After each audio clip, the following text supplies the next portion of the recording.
Hi everyone, this is Rani Venkat, meeting you all with the basic grammar, parts of speech. What is parts of speech? It indicates how the word functions in meaning as well as grammatically within the sentence. ஒரு சென்டென்ஸில் ஒரு word அதோட function எவ்வளோ மீனிங்ஃபுல்லாக கிராமட்டிக்கலாக இருக்குது அப்படின்றத தான் நமக்கு parts of speech denote பண்ணுது. Let us see the types of parts of speech. Parts of speech we can divide into 8 mainly. Noun, pronoun, adjective, verb, adverb, preposition, conjunction and interjection. Each and every parts of speech ஐயும் நம்ம brief-ஆ இப்போ பார்ப்போம். First one is noun. A word used to identify or name any person, place, animal or thing. ஒரு பர்சனோடையோ ஒரு இடம் ஒரு animal R thing இது எதோட நேமை நம்ம ஐடென்டிஃபை பண்ணி சொல்கிறோமோ அதுதான் noun. For example man, lion, park, tree இது எல்லாமே நேமிங் வேர்ட்ஸ் தான். அப்போ நவுன் அப்படின்றது it is naming words. see the example, we can see a girl. அப்போ அந்த கேர்ளோட கையில் என்ன இருக்குது? she has flowers. அப்போ naming word girl, flowers. next one is pronoun. A word used to substitute or replace a noun. ஒரு நவுனுக்கு பதிலாக replace பண்ணி வரது தான் pronoun.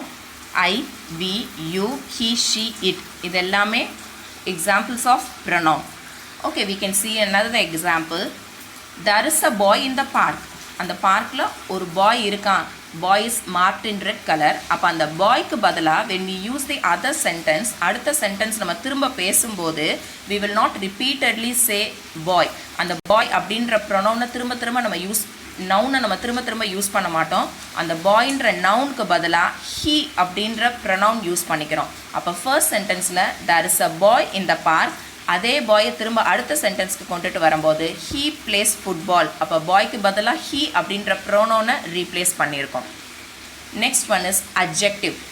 A word that tells more about a noun, describes or modifies a noun. ஒரு நவுனை பற்றின அடிஷ்னலான information description கொடுக்கறது தான் adjective. அப்போ பியூட்டிஃபுல் ஒரு கேர்ள் இருக்குது அப்படின்னு சொன்னால் அந்த கேர்ள் பியூட்டிஃபுல்லாக இருக்காங்க அப்படின்னு சொல்லும்போது அந்த நவுனை பற்றின அடிஷ்னல் இன்ஃபர்மேஷன் கொடுக்குறோம். பியூட்டிஃபுல், டால் அவங்களோட ஹைட் எப்படி இருக்குது, yellow it is a colour. அப்போ ஒரு கலர் வந்து அட்ஜெக்டிவ் தான். I have an yellow pen அப்படின்னு சொன்னால் அப்போ எல்லோ அப்படின்றது இட் இஸ் அ கலர். அப்போ அதுவும் நமக்கு அட்ஜெக்டிவில் தான் வரும். Okay, see the other example. Butterfly looks beautiful. அப்போ பட்டர்ஃப்ளைன்ற நவுன் பார்க்குறதுக்கு பியூட்டிஃபுல்லாக இருக்குது அப்படின்னு சொல்லும்போது அந்த பியூட்டிஃபுல் அப்படின்றது it is an adjective. It is colourful. And இன்னொரு இன்ஃபர்மேஷன் என்ன கொடுக்குறோம்? It is in multi colour, நிறைய கலரில் இருக்குது அப்படின்றனால இட் இஸ் கலர்ஃபுல் அப்படின்னு சொல்லியிருக்கோம். Coming to the next parts of speech, verb. It is the most important parts of speech. Without a verb we cannot make any sentence. ஒரு சென்டென்ஸை நம்ம make பண்ணவே முடியாது verb இல்லாமல். a word that shows action or state of being. ஒரு word ஒரு ஆக்ஷனை நமக்கு denote பண்ணுது, இல்லை த ஸ்டேட் ஆஃப் பீயிங் என்னவா இருக்கும் அப்படின்றத சொல்லுதோ அந்த வேர்டை தான் வேர்ப் அப்படின்னு சொல்கிறோம். For example right, play, sleep. அப்போ இது எல்லாமே ஆக்ஷன் வேர்ட்ஸ் தான். நம்ம செய்கிற ஆக்ஷன் ரைட் அப்படின்னா எழுதுகிறோம், ப்ளேனா விளையாடுறோம், ஸ்லீப்னா தூங்குகிறோம் அப்படின்ற இந்த ஆக்ஷன்ஸை டினோட் பண்ணுறது தான் verb. Okay, now coming to the example. The girl writes on the board. அப்போ ஒரு கேர்ள் போர்டில் எழுதுகிறாங்க. அப்போ என்ன ஆக்ஷன் அந்த கேர்ள் பண்ணுறாங்க, ரைட்ஸ் அப்படின்றது தான் நம்மளுடைய example for verb. Coming to the next one, adverb. a word that describes an action, அதாவது verb. ஒரு வேர்பை டிஸ்கிரைப் பண்ணுறது இட் இஸ் அன் adverb. அப்போ இது நவுனை டிஸ்கிரைப் பண்ணாது. ஒரு verb ஒரு ஆக்ஷனை நம்ம எப்படி செய்கிறோம் அப்படின்றத டினோட் பண்ணுறது தான் adverb. For example sweetly, neatly, fast. he runs fast அப்படின்னு சொல்கிறோம். அப்போ அந்த இடத்துல he அப்படின்ற ப்ரோனோம் செய்கிற ஆக்ஷன் தான் runs. அப்போ எப்படி ஓடுறான் அப்படின்னு சொல்லும்போது ஃபாஸ்ட்டாக ஓடுறான் அப்படின்னு சொல்லும்போது so that is the adverb. ஒரு ஆக்ஷனை நமக்கு டிஸ்கிரைப் பண்ணுது. Coming to the another example, the girl writes neatly. இப்போ இந்த கேர்ள் எழுதுறாங்கன்னு சொல்லிட்டோம். எப்படி எழுதுறாங்க? she writes neatly அப்படின்ற வேர்ட் யூஸ் பண்ணியிருக்கோம். அப்போ neatly அப்படின்றது it is an adverb for the verb writes. Next one is preposition. A word used to link the nouns to other words within a sentence. ஒரு சென்டென்ஸில் ஒரு நவுனோட relationship என்னவா இருக்குது அப்படின்றத நமக்கு டினோட் பண்ணுறது தான் preposition. There are lots and lots of prepositions.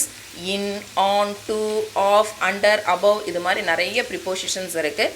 So ஒரு நவுனோட relation அந்த சென்டென்ஸில் என்ன லிங்க்கில் இருக்குது அப்படின்றத தான் நமக்கு ப்ரிப்போசிஷன் டினோட் பண்ணுது. Let's see the example. See in the first picture, the ball is on the table. அப்போ பால் எங்கே இருக்குது? டேபிளுக்கு மேலே. பால் அப்படின்றது ஒரு நவுன், டேபிள்ன்றது நவுன். இப்போ ரெண்டு நவுனுக்கும் என்ன லிங்க் இருக்குது அப்படின்னா the ball டேபிள் மேலே இருக்குது. on அப்படின்ற ப்ரிப்போசிஷன் யூஸ் பண்ணியிருக்கோம். in the second picture, the ball is beside the table. அப்போ இந்த இடத்துல பால் டேபிளுக்கு பக்கத்தில் இருக்குது. அப்போ beside அப்படின்ற ப்ரிப்போசிஷன் யூஸ் பண்ணியிருக்கோம்.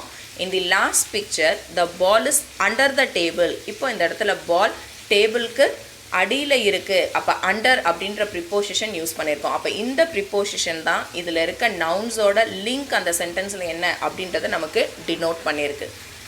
Okay, coming to conjunction. A word that connects or joins two words or phrases or sentences together. அப்போ கன்ஜங்ஷன் அப்படின்றது கனெக்டிங் வேர்ட். அது ரெண்டு வேர்ட்ஸை நமக்கு ஒன்றா கனெக்ட் பண்ணோம், இணைச்சி கொடுக்கும்.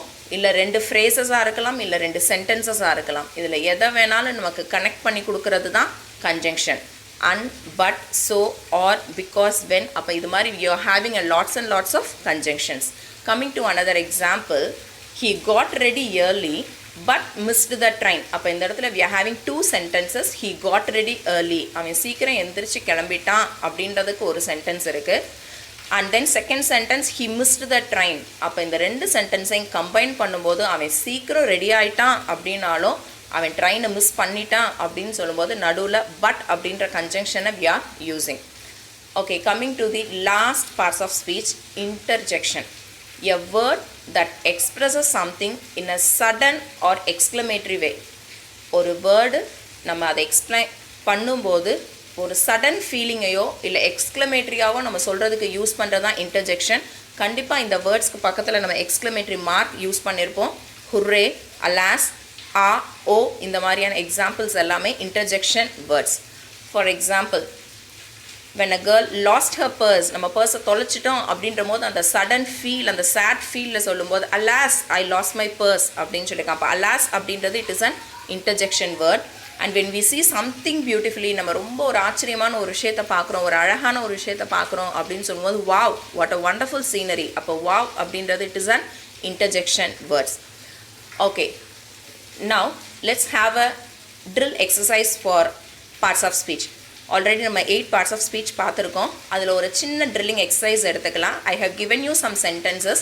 அந்த சென்டென்சஸில் எல்லோ கலரில் சில வேர்ட்ஸ் டினோட் பண்ணியிருக்கேன். அது என்ன பார்ட்ஸ் ஆஃப் ஸ்பீச் அப்படின்றத யூ ஹாவ் டு ஐடென்டிஃபை, நீங்கள் ஐடென்டிஃபை பண்ணணும். I give you some time. ஒவ்வொரு சென்டென்ஸாக ரீட் பண்ணுறேன். You recall the parts of speech and identify the சென்டென்ஸில் இருக்க அந்த வேர்ட்ஸை என்ன பார்ட்ஸ் ஆஃப் ஸ்பீச் அப்படின்றத அண்டர்லைன் பண்ணி அதை டினோட் பண்ணுங்கள். The students are playing. So first சென்டென்ஸில் த ஸ்டூடெண்ட்ஸ் ஆர் பிளேயிங்கில் ஸ்டூடெண்ட்ஸ் அப்படின்ற வேர்டை உங்களுக்கு கொடுத்துருக்கோம் எல்லோ கலரில். அந்த ஸ்டூடெண்ட்ஸ் அப்படின்றது என்ன பார்ட்ஸ் ஆஃப் ஸ்பீச் அப்படின்றத you have to identify. Second, birds fly in the sky. அப்போ இந்த இடத்துல ஃப்ளை அப்படின்ற word it is in yellow. So you have to identify the parts of speech for fly. Third one, the book is in the bag. அப்போ இந்த தேர்ட் சென்டென்ஸில் in அப்படின்ற வேர்டுக்கு எல்லோ இருக்குது. So you have to identify the parts of speech of in. Fourth சென்டென்ஸில் Raghav is a handsome boy. Handsome அப்படின்ற word நமக்கு டினோட் பண்ணியிருக்கு. அப்போ ராகவை டிஸ்கிரைப் பண்ணுற வேர்ட் அந்த ஹேண்ட்ஸம் அப்படின்றது என்ன பார்ட்ஸ் ஆஃப் ஸ்பீச் அப்படின்றத ஐடென்டிஃபை பண்ணுங்கள். In the fifth sentence, Pooja and Bhanu are friends. And அப்படின்ற word it is connecting Pooja and Bhanu. அப்போ இது என்ன பார்ட்ஸ் ஆஃப் ஸ்பீச் அப்படின்றத you have to identify. Last sentence, hurray we won the match. Okay, ரொம்ப ஹாப்பியாக எக்ஸ்க்ளைம் பண்ணியிருக்காங்க. அப்போ அந்த ஹுரே அப்படின்ற வேர்ட் என்ன பார்ட்ஸ் ஆஃப் ஸ்பீச் அப்படின்றத you have to identify. Okay, again I give you all the 6 sentences. Go through பண்ணி அதை ஐடென்டிஃபை பண்ணுங்கள். The students are playing. Students. Second sentence, birds fly in the sky. Fly. Third sentence, the book is in the bag. In.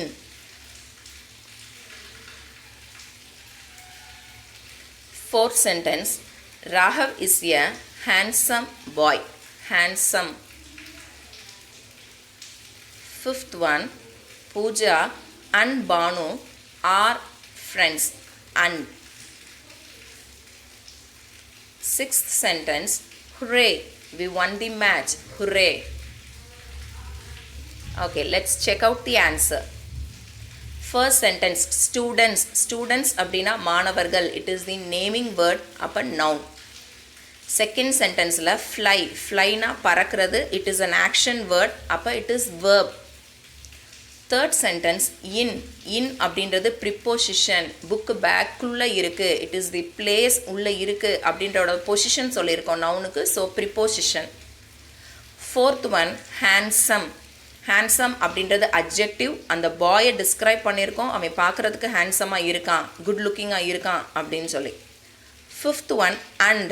ரெண்டு word, Pooja and பானுன்ற ரெண்டு வேர்ட்ஸை நமக்கு connect பண்ணுறனால it is the conjunction. Last one, hooray, exclamatory mark இருக்கு. It is an exclaiming sentence. அதனால interjection word. Okay students, உங்களோட answers நீங்கள் எவ்வளோ கரெக்டாக எழுதியிருக்கீங்கன்றதை செக் பண்ணிக்கோங்க. அகெயின் go through பண்ணுங்க. And thank you so much for watching this video. I'll meet you soon with the next video. Thank you.